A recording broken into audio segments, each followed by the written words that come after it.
여러분 혹시 훔친 수건이라고 들어보셨나요? 훔친 수건?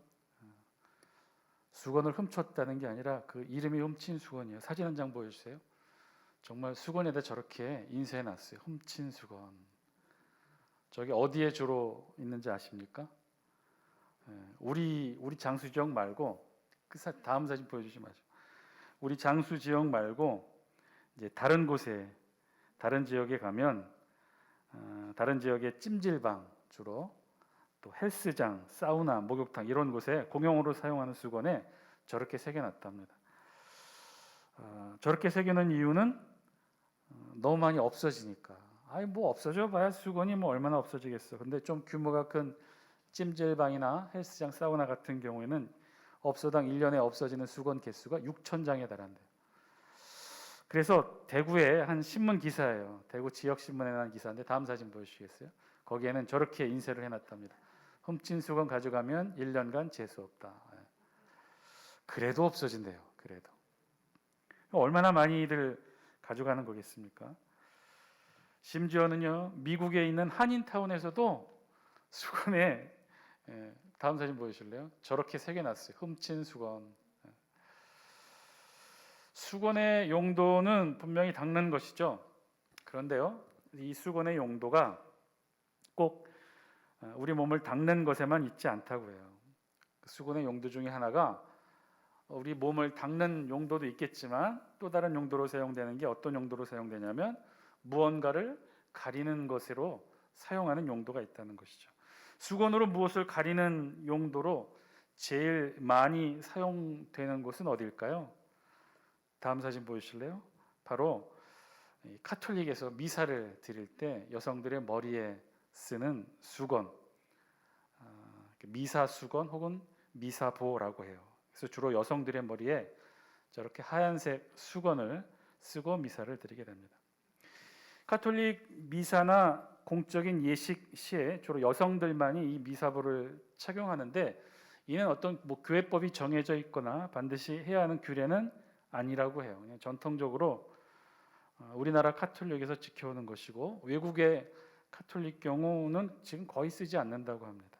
오직 지금 우리나라에서만 많은 여성 신도들이 공적인 미사 또는 모임에 카톨릭에서 쓰고 있다고 해요. 그런데 이 여성들의 머리에 예배 시간에 이 하얀색 수건을 두르는 것을 카톨릭보다도 더 철저하게 지키는 곳이 있어요. 어딜까요? 다음 사진 보여주실래요? 지금 예배 모습인데 남성들은 검은색 정장에, 여성들은 다 하나같이 머리에 수건을 썼죠. 어디냐면 하나님의 교회, 안증회예요. 하나님의 교회.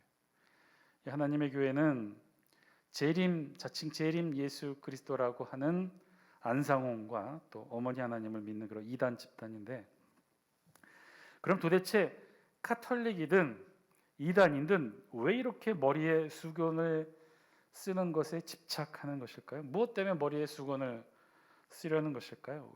그리고 왜 여성에게만 이렇게 꼭 수건을 쓰게 했을까? 그 근거가 되는 것은 신약 성경 바울 서신 고린도전서 11장의 말씀에 따릅니다. 고린도전서 11장 3절 말씀에 보면, 같이 한번 읽어볼까요? 시작.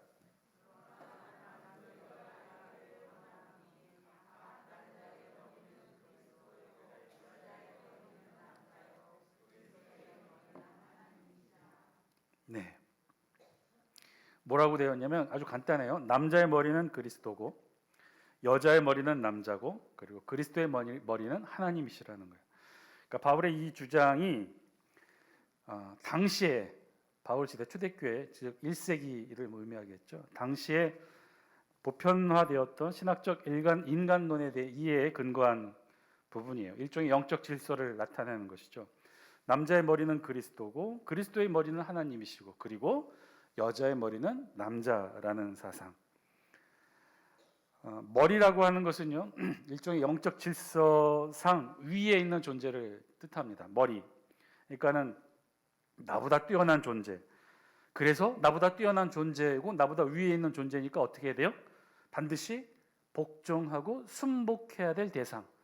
그것을 지칭하여 머리라고 표현을 했던 거예요. 그래서 남자의 머리가 무엇이라고요? 그리스도. 즉 남자는 그리스도께 순복하고 복종한다는 것이죠. 그리스도의 머리가 하나님이시듯이 남자의 머리는 그리스도라는 거예요. 자, 여기까지는 당연한 말씀이고 지금도 이해되어지는 영적 질서의 말씀일 거예요. 그런데 마음에 걸리는 건 그 다음이죠. 뭐라고요? 여자의 머리는 남자라고요. 예. 그래도 여러분들은 참 착하시네요. 웃으면서 그걸 따라해 주시는데 보통은 기분 나빠서 따라하지 않는데 감사합니다. 근데 당시 세계관에서는 그랬다는 거죠. 당시 세계관에서 인간의 영적 질서상 여자의 머리를 남자로 보았고 그리고 남자의 머리는 그리스도로 보았다는 거죠. 그래서 바울은요. 이후 4절과 5절에 이렇게 말씀하고 있어요. 우리 4절 5절도 같이 한번 읽어볼까요? 시작. 무릇 남자로서 머리에 무엇을 쓰고 기도나 예언을 하는 자는 그 머리를 욕되게 하는 것이요. 무릇 여자로서 머리에 쓴 것을 벗고 기도나 예언을 하는 자는 그 머리를 욕되게 하는 것이니 이는 머리를 민 것과 다름이 없음이라. 바로 이 말씀 때문에 가톨릭도 그렇고 하나님의 교회 이단도 그렇고 유대교도 그렇고 유대교는 아니군요. 여자의 머리에 머리를 쓰는 이유가 바로 여기서부터 시작됐다는 거예요. 지금 바울은 딱 두 가지를 말하고 있어요. 뭘 말하고 하냐면 이걸 잘 이해하셔야 돼요. 남자의 머리는 어떻게 수건을 쓰라는 거예요? 말라는 거예요? 쓰지 말라는 거예요. 남자는 머리에 수건을 쓰면 안 된다는 거예요. 반대로 여자는 머리에 수건을 반드시 써야 된다는 거예요. 자, 그 이유로 남자의 머리에 수건을 쓴다는 것, 남자의 머리는 수건을 쓰지 말라고 그랬죠. 그 왜 쓰지 말라고 했느냐? 남자의 머리에 수건을 쓴다는 건 예수 그리스도를 욕되게 하는 일이라는 거예요. 왜 그래요? 아까도 제가 말씀드렸죠. 남자의 머리는 뭐라고 그랬어요? 예수 그리스도. 남자의 머리는 예수 그리스도. 그러니까 인간의 머리에 수건을 쓴다는 건 딱 두 가지 사실인데 나보다 더 뛰어난 존재가 나를 구속하고 있고 나는 그에게 순복합니다라는 의미라고 했죠. 그런데 이미 남자의 머리는 그리스도라고 그랬어요. 이미 남자는 예수 그리스도께 구속됐고 이미 예수 그리스도께 순복한 상태인데 그런데 남자가 머리에 수건을 썼다. 그 이야기인즉 나는 예수 그리스도 외에 또 다른 누군가에게 복종하고 순복합니다. 그것을 드러내는 것이라는 거예요. 그러니까 이 사람은 종교적인 사상과 신념으로는 위배되는 일을 하는 거죠. 그래서 남자는 머리에 수건 쓰면 안 돼요. 남자 머리 자체가 예수 그리스도고 남자는 오직 예수 그리스도께 순복한 존재이기 때문에 또 다르게 수건을 쓴다는 건 또 다른 대상에게 순복한다는 의미가 된다는 거예요. 그래서 남자는 머리에 수건을 쓰면 안 된다는 거예요. 그런데 반대로 뭐라고 그랬어요? 여자는 머리에 수건을 쓰게 한 것이 있는데 이것도 사실은 같은 이유예요. 즉 여자의 머리에 수건을 쓰지 않는다면, 즉 여자가 머리에 수건을 쓰지 않았다. 여자의 머리는 그런데 남자라고 했죠. 근데 여자가 머리에 수건을 쓰는 것은 그보다 더 우선하는 존재인 남자의 권위에 복종하는 것, 순복하는 것을 나타내는데 만약에 여자의 머리에 수건을 쓰지 않았다면 그것은 곧 무슨 뜻이에요? 남자의 권위에 순복하지 않는 것을 나타낸다는 거예요. 그러니까 여자의 머리에 수건을 쓰지 않는다는 것은 곧 남자의 권위에 순복하지 않겠다는 의미가 되니까 여기에는 한 가지 더 중요한 의미가 드러나게 된다는 거예요. 즉 나는 더 이상 여자인 나는 머리에 수건을 쓰지 않았어요. 그러면 그 여자는 어떻게 사람들에게 메시지를 전하냐면 나는 더 이상 순복할 남자가 없어요 라는 의미예요. 결혼하기 전에는 지금 말고 이 시대 1세기에 남녀 사상에 입각했을 때 결혼하기 전 여자는 누구의 복종을 해야 돼요? 아버지의 복종을 해야 돼요. 결혼한 이후에는 누구에게 복종을 해야 돼요? 남편에게 복종. 지금 말고 1세기에는 그랬다는 거예요. 너무 인상 쓰지 마시고. 그러니까 여자는 항상 복종하고 순복할 대상이 있었던 거죠. 그런 의미로 수건을 썼다는 거예요. 나는 아버지께 복종합니다. 나는 남편에게 순복합니다. 그런 의미로 수건을 썼는데 그런데 여자가 수건을 안 썼다? 그것은 곧 사람들에게 무엇을 메시지를 나타내냐면 나는 더 이상 순복해야 될 대상 남자가 없습니다라는 것을 드러낸다는 거예요. 즉 어떤 여인들이 머리에 수건을 쓰지 않겠어요? 창녀 그리고 여자 노예. 아예 여자 노예는요 아예 머리를 짧게 깎았어요. 밀거나 난 더 이상 머리가 없다는 의미 혹은 순복할 대상이 없다는 의미로 그런 것을 드러냈다는 것이죠. 자, 그러면 바울은 왜 이 말씀을 고린도전서에서 기록하고 있는 것일까? 그래서 유대 여성은요, 당시에 유대 여성은 공적인 자리에서는 반드시 머리에 수건을 썼어요. 머리에 수건을 쓰지 않으면 창녀 혹은 노예라는 사실을 스스로 드러내기 때문에. 그래서 유대 여성들 경우에 공적인 자리에서 수건을 쓰지 않는 경우 공식적인 이혼 사유가 되었다고 해요. 자, 그런데 바울은 지금 이 말씀을 고린도전서에서 하고 있는 이유는 무엇 때문이었냐면 당시 초대교회의 특별한 분위기 때문에 그랬어요. 초대교회에 어떤 분위기가 있었느냐? 교회 내 일부 여자 신도들을 중심으로 이상한 작은 운동이 일어나고 있었대요. 그것은 어떤 운동이냐면 바로 공적 예배 시에 여성들이 더 이상 머리에 수건을 쓰지 않겠다는 예배포 착용 거부 운동이 일어났었다는 거죠. 이유는 여러 가지가 있었겠죠. 전반적으로 교회 안에서 남자 여자가 동등하다는 자각이 우리 초대교회 여성 신도들을 중심으로 일어나기 시작했어요. 왜 그랬느냐? 아마도 성령 은사 체험의 과정에서 일어나게 됐는데 성령 은사를 체험했어요. 성령 은사를 체험해서 갑자기 모든 신도들이 막 방언도 하고 통역도 하고 예언의 은사들을 많이 받게 됐는데, 그런데 초대교회 때나 지금이나 여러분 한번 보셔요. 주변에 방언하는 분들 중에, 성도들 중에 남성이 많아요, 여성이 많아요? 성령 은사 체험은요, 초대교회 때나 지금이나 남녀 성 비율로 봤을 때 대단히 부끄럽고 사실 기분 나쁘지만 여성들이 많아요. 여성들이 전적으로 많다. 초대교회 성도들 중심으로, 여성 성도들 중심으로 남자 여자 평등에 관한 이야기 마음을 품게 됐던 계기가 된 게 바로 이것이었어요. 가만 보니 성령 은사 체험을 여성들이 더 많이 하고 있는데 왜 여성은 남자에게 순복된다는 의미로 꼭 예배 때 예배포를 쓰게 했을까? 그래서 일부 여성들 중심으로 성도들이 예배 시간에 예배포 착용을 거부하기 시작했다는 거예요. 그러다 보니 이런 성령 은사 체험을 했던 여성들을 중심으로 이런 운동이 일어나기 시작했다는 거예요. 만약에 지금의 의식과 지금의 남녀평등, 이 성평등 의식이었다면 전혀 문제될 일이 없었겠죠. 그런데 당시 1세기 초대교회에서는요, 이 작은 일들이 큰 변화를 일으켰어요. 여성 성도가 공적 예배 자리에서 머리에 수건을 쓰지 않고 앉아 있다는 것은 지금으로 말하면 광화문에서 마이크를 붙들고 시위하는 여성 페미니스트 정도로 당시에는 여겨졌던 거예요. 그러면 바울은 왜 이렇게까지 강력하게 여성의 머리에 수건을 쓰라고 그랬던 것일까? 이유는 아주 단순했어요. 그래서 오늘날 우리 교회 예배 시간에 더 이상 여성 머리에 수건을 쓰지 않는 이유가 바로 여기에 있는데, 당시 사회 문화적 분위기가 그랬다는 거예요. 만약에 어떤 공적 모임의 자리에 갔어요. 그런데 그 자리에 여성들이 머리에 수건을 쓰지 않고 있다면 당시 사람들은 어떻게 생각했냐면 이 모임은 성적으로, 신앙적으로 무질서한 집단이라고 여겼다는 거예요. 여성들은 주로 창녀나 동성 연애자들만이 머리에 이 예배포를 이 수건을 쓰지 않고 있었기 때문에 믿지 않는 불신자들이 보기에 딱 그렇게 오해하기 좋았다는 거예요. 여러분 상상해 보세요. 당시 초대교회 예배 자리가 어떤 자리였습니까? 그렇지 않아도 신분의 장벽이 무너진 곳이었어요. 남녀가 함께 예배를 드렸고 노예와 노예주가 같은 예배 속상에서 예배를 드렸단 말이에요.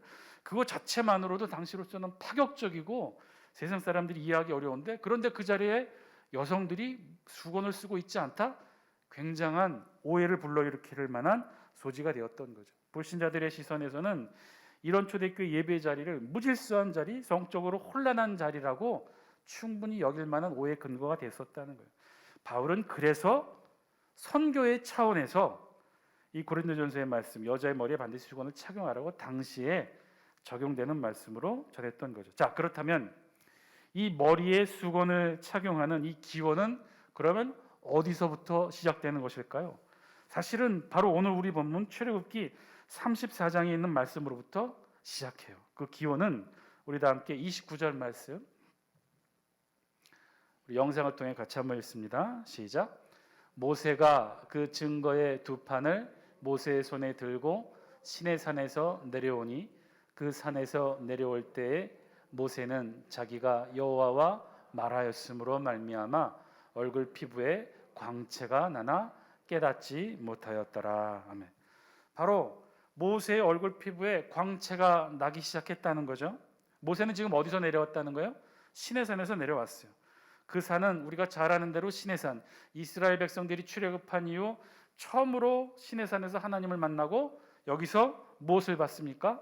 하나님으로부터 율법을 상징하는 십계명 두 돌판을 받아요. 오늘도 마찬가지로 모세도 두 번째로 받게 된 그 시내산에서 받게 된 십계명이 담긴 두 돌판을 받아서 시내산에서 내려옵니다. 그런데 그 기간이 얼마나 걸렸느냐?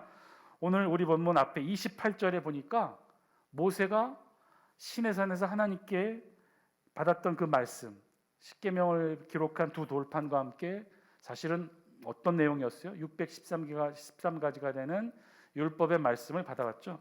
그래서 이 기간이 대략 40일을 걸렸다고 기록합니다. 이 40일 동안 모세는 시내산 정상에서 하나님과 대면하여 독대하면서 떡도 먹지 않고 물도 마시지 않았다고 그랬어요. 그렇게 40일 금식 기도 후 십계명이 기록된 두 돌판을 가지고 모세는 산에서 내려왔던 거죠. 그런데 그 내려온 직후 모세를 보니까 모세의 얼굴이 어떻다고요? 모세의 얼굴에 광채가 나기 시작했다는 거예요. 광채가 나다라고 번역된 이 히브리어 원문은요, 히브리어 단어는 카란이라는 단어예요. 카란. 근데 이 히브리어 카란이라는 단어의 뜻은 첫 번째가 광채를 내다 빛나다라는 뜻인데, 그런데 이 단어가 문법적 구조상 다른 뜻으로 해석될 경우가 있다는 거예요. 다른 뜻, 즉 어떤 뜻이냐면 이 카란이라는 히브리어가 뿔이 나다, 머리에 뿔이 나다 혹은 뿔을 가지다라는 뜻으로 또 쓰이는 예가 있었다는 거예요. 그래서 이런 상이한 다른 뜻 때문에 잘못 번역된 성경 본문이 있었는데 바로 이 라틴어 번역인 벌게이트 번역 혹은 불가타 번역이라고 불리는 이 성경 번역본에서는 그래서 이 본문 출애굽기 34장 29절 말씀을 어떻게 번역했느냐? 모세가 산에서 내려올 때 모세는 자기가 여호와 말씀을 말미암아 얼굴 피부에 광채가 나나, 이 부분을 어떻게 해석했냐면 모세의 얼굴 머리에 뿔이 난다라고 이렇게 오역을 해놨던 거예요. 그래서 이 불가타 라틴어 번역본으로 인해 당시 한때 중세 시대에서는 모세의 머리에 뿔난 것으로 오해하기도 했답니다. 그 대표적인 그림이 이 다음 그림이에요. 이 그림은, 이 동상은 무슨 동상이냐면 모세를 그린 거예요. 누가 이 동상을 제작했냐면 미켈란젤로. 그런데 미켈란젤로가 이 모세를 어떻게 조각해놨어요? 머리에 보니까 뭐가 달려 있어요? 뿔이 있죠. 그래서 뿔난 모세가 여기서 사실 연유가 됐어요. 엄연한 오역, 이거 오해였죠. 뿔이 아니라 얼굴에 광채가 났던 거예요. 자, 그런데 그런 모세의 얼굴에 난 광채로 인해 29절에 보니까 어떻게 됐다고 그랬어요? 아론과 온 이스라엘 자손들이 모세를 어떻게 했다는 거예요? 두려워했다는 거예요. 두려워했다. 하나님과 40일 금식 기도 중에 변화된 모세의 얼굴에 난 광채를 모르지는 않았을 거예요. 그럼에도 불구하고 아론마저 그런 모세를 두려워했다는 것은 그만큼 모세의 얼굴에 난 광채가 그저 밝은 정도가 아니라 정말 하얗게 빛이 솟아나기 시작했다는 것이겠죠. 우리도 그런 표현 쓰잖아요. 누군가를 보면 좀 잘생기고 훤하게 생긴 사람을 보면 어떻게 표현해요? 얼굴에서 광채가 난다고 표현하죠. 심지어는 이 머리 뒤로 아우라가 난다고까지 표현하지 않습니까? 그런데 그런 정도의 표현이 아니었다는 거예요. 모세는 실제로 진짜 얼굴에서 하얀 빛이 쏟아져 나와서 감히 눈을 들어 잘 쳐다보지 못할 정도가 되었던 것 같아요. 그러니 아론마저도 모세를 두려워했다는 것이죠. 자, 그렇게 두려워하는 아론과 백성들을 모세가 부릅니다. 우리 31절 영상을 통해 같이 한번 읽습니다. 시작. 모세가 그들을 부르매 아론과 회중의 모든 어른이 모세에게로 오고 모세가 그들과 말하니. 자신의 얼굴에서 나는 광채, 그리고 그 모습을 두려워했던 아론과 백성들, 그럼에도 불구하고 모세는 어떻게 했느냐? 아론과 회중의 어른들을 모세에게 가까이 나오도록 명령합니다. 회중의 어른이라고 우리말 성경에 번역했는데 그 원어의 뜻은 무리의 모든 지도자들이라는 뜻이에요. 즉 이스라엘 각 지파에서 추대되었던 지혜와 나이가 많은 장로들을 지칭해요. 모세는 일부러 애써 아론과 장로들을 가까이 부른 거죠. 그리고 그들에게 말을 했다는 거예요. 그랬더니 그 후에야 이스라엘 백성들이 모세에게 가까이 나왔다는 것이고 그리고 그렇게 모인 백성들 앞에서 모세는 여호와 하나님께서 시내산에서 모세에게 이르신 말씀들을 그들에게 명령으로 다 전했어요. 우리 다 함께 32절 말씀 같이 한번 읽습니다. 시작. 그 후에야 온 이스라엘 자손이 가까이 오는지라 모세가 여호와께서 시내산에서 자기에게 이르신 말씀을 다 그들에게 명령하고. 무슨 말을 했다는 것인가요? 모세가 여호와께서 시내산에서 자기에게 이른 말씀, 그 말씀이 뭐예요? 모세가 40일 금식하며 시내산 정상에서 하나님께 받았던 말씀, 그 말씀은 우리가 계속해서 반복적으로 알고 있었던 율법 613가지 율법의 말씀들이죠. 그 말씀들을 백성들에게 다 전했다는 거예요. 사실은 40일 금식 이후 하나님과 함께 시내산 정상에서 보냈던 모세에게 가장 중요한 일이었을 거예요. 하나님의 말씀, 율법의 말씀을 백성들에게 전하는 일. 이 율법의 말씀을 하나님께서는 인류 최초로 이스라엘 백성들을 모세를 통해 이스라엘 백성들에게 이 하나님의 말씀을 전해 주신 거예요. 그리고 이 말씀을 중심으로 지금 어떤 일을 하고 있는 거예요? 하나님은 이스라엘 백성과 하나님 사이에 계약, 언약을 맺고 있는 거죠. 이스라엘은 하나님의 백성이 되고 하나님은 이스라엘의 하나님이 되는 계약. 그래서 적과 꿀이 흐르는 가나안 땅을 약속받게 되는 이 언약을 바로 이 모세를 통한 율법의 말씀으로 맺고 있는 거예요. 자, 그래서 모세는 사실 이 지금의 상황이 어쩌면 매우 불편한 상황이었는지는 모르겠어요. 그러나 하나님의 말씀을 백성에게 전해야 된다는 이 각오로 지금 말씀을 전하고 있는 것인지도 몰라요. 왜냐하면 여러분 상상해 보세요. 40일 금식 후에 지금 막 산에서 내려왔어요.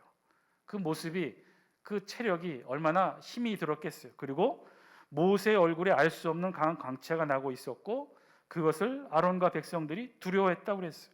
그럼에도 불구하고 모세는 쉬거나 미루지 않고 바로 백성들을 불러 모아서 이 율법의 말씀을 전했던 거죠. 그러니까 모세에게는 이 일이 굉장히 중요했던 거예요. 그래서 모세는 이 일이 끝나자마자 다음과 같이 바로 행동합니다. 34절 영상을 통해 함께 읽습니다. 시작. 33절입니다. 시작. 모세가 그들에게 말하기를 마치고 수건으로 자기 얼굴을 가렸더라.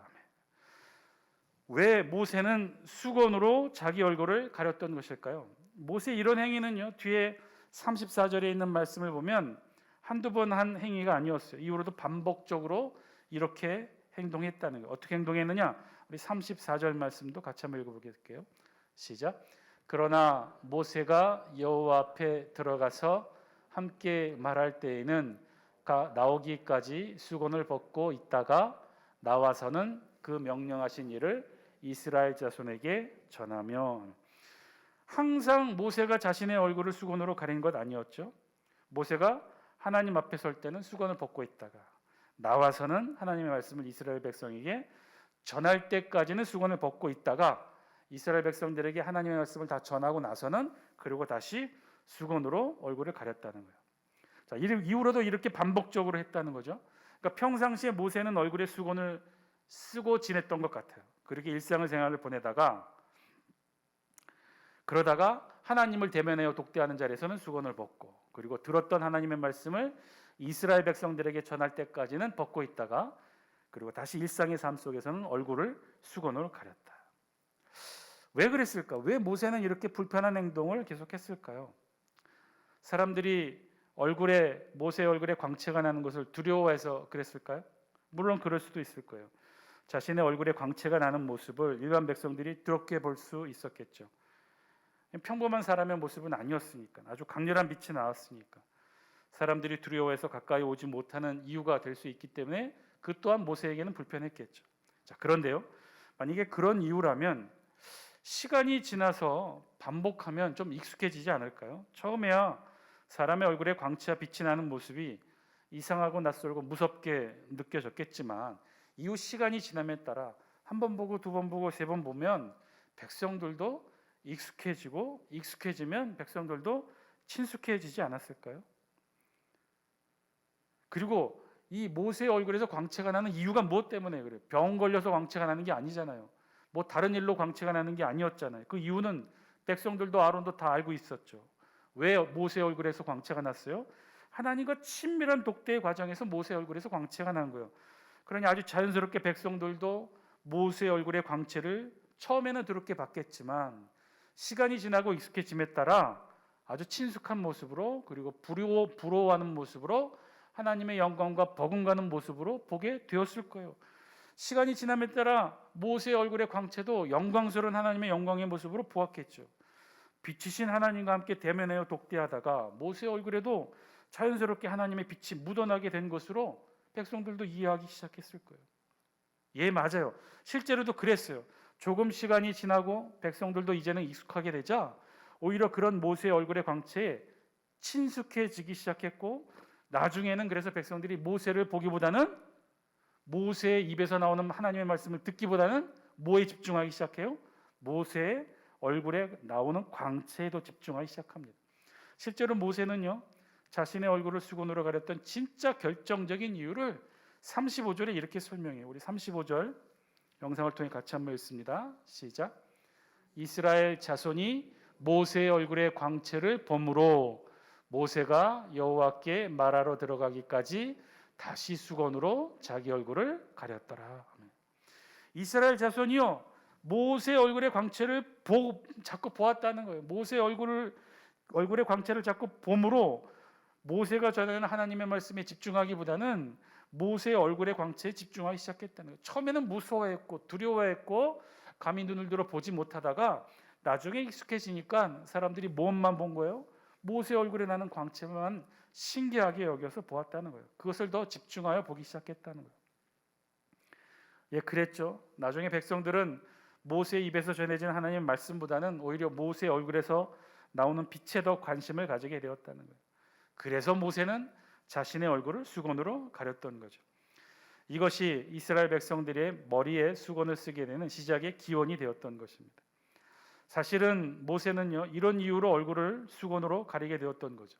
정확하게는 모세의 얼굴의 광채가 모세의 입을 통해 전해지는 하나님의 말씀을 가리게 되었기 때문에 자신의 얼굴을 수건으로 가렸던 거예요.